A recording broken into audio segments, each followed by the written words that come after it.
વડોદરા શહેર ખાતે 12/24ની એક એફઆઈઆર દાખલ થયેલ, જેમાં ભોગ બનનાર રામકૃષ્ણ રાજીવ બેડુડુરીના કુલ 94,18,000 રૂપિયા અલગ અલગ બેંક એકાઉન્ટમાં ગયેલ, જેમાં ભોગ બનનારને ફેસબુક દ્વારા એક લિંક મળે છે.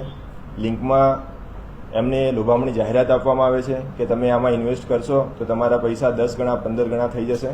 જેમાં ભોગ બનનાર વિવિધ તબક્કે 94,18,000 રૂપિયા જમા કરાવે છે, જેના વર્ચ્યુઅલી એમને 11 કરોડ ને 20 લાખ રૂપિયા દેખાય છે. પણ જ્યારે તેઓ વિડ્રો કરવા જાય છે ત્યારે તેમના પૈસા વિડ્રો થતા નથી અને એમનું એકાઉન્ટ સીઝ થઈ જાય છે. ત્યારબાદ તેઓ સાયબર ક્રાઇમમાં ફરિયાદ દાખલ કરાવે છે.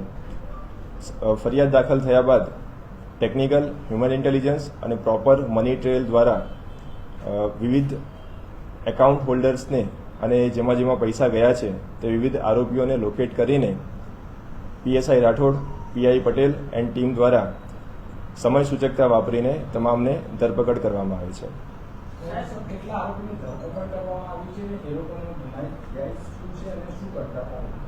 કુલ 17 આરોપીઓની ધરપકડ કરવામાં આવેલ છે. તેઓ દ્વારા પોતાના એકાઉન્ટમાં અમુક કમિશન પેટે રૂપિયા લઈને પોતાના એકાઉન્ટને ફ્રોડ્યુલન્ટ અને સસ્પિશિયસ મનીને પોતાના એકાઉન્ટમાં જમા થવા માટે એમને એક્સેસ આપેલો. સફળતા પાછળ કઈ રીતે ટીમે કામ લાગેલું, કયા સાયબર દ્વારા એ લોકોને ડિટેક્ટ કરવા માટે શું મહત્વનું? Proper technical evidence, bank KYC, CCTV camera analysis અને અધર ટેકનિકલ એનાલિસિસ ટૂલ્સ દ્વારા સાયબર ક્રાઇમ જે ક્રિમિનલ્સ છે એમને લોકેટ કરવામાં આવેલ અને સમય સૂચકતા વાપરીને તેમને ધરપકડ કરવામાં આવેલ છે.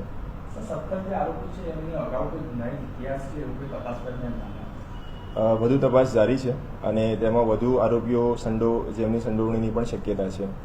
ત્યારબાદ જણાવી શકાશે. સર, કહી શકાય કે આ લોકો જેના બેંક એકાઉન્ટનો ઉપયોગ કર્યો છે એ લોકોને આઈડેન્ટિફાઈ કરવામાં આવ્યા છે? તેમાં વધુ તપાસ જારી છે અને જે લોકો આગળ પણ આમાં માસ્ટર માઇન્ડ છે તેના સુધી ટૂંક સમયમાં પહોંચી જવાશે.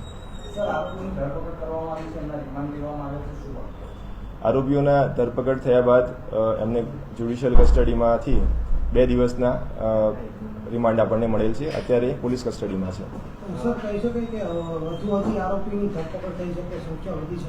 બિલકુલ, ઘણા એકાઉન્ટ્સ એવા છે કે જે અમારી રડાર પર છે અને તેમાં જે પણ લોકો આ ગામમાં સંડોવણી છે જેમની, જે પોતાના મોબાઈલ નંબરનો અને બેંકનો એક્સેસ આપે છે પોતાની જાણ હોવા છતાં અમુક રૂપિયાની લાલચના કારણે, તો તેવા એકાઉન્ટ રડાર પર છે અને ભવિષ્યમાં ધરપકડ થવાની શક્યતા છે.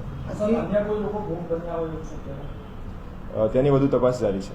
જે એકાઉન્ટ આઈડેન્ટિફાઈ થયા છે એ કેવા લોકો છે? જેના કોઈ ઘરબારવાળા છે કે ઘરબારવાળા કે જે મજબૂરીમાં એકાઉન્ટ આપતા હોય?